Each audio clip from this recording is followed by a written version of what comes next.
তিন জায়গায় প্রয়োজনে মিথ্যা বলা যায়।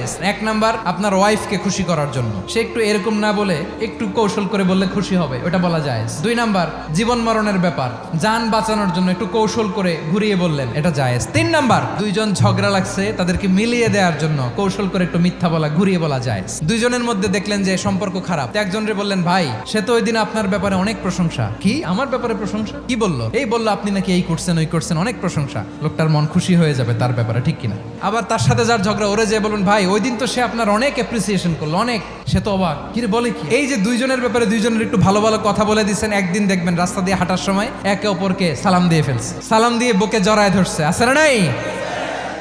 আবার মিলমিশ হয়ে গেছে। কিন্তু আমাদের স্বভাব হইলো, দুই প্রতিবেশী যদি একসাথে বসে একসাথে হাঁটে, দূর থেকে দেখলে আমাদের জলে, আছে না নাই? ঘটনা কি? এই দুইটার মধ্যে এত মিল কে? এই দুইটার মধ্যে গিরিঙ্গি লাগানো যায় কিভাবে? আল্লাহর কাছে তওবা করেন, এই মানসিকতার যেন আমরা না হয়, আমরা মিলিয়ে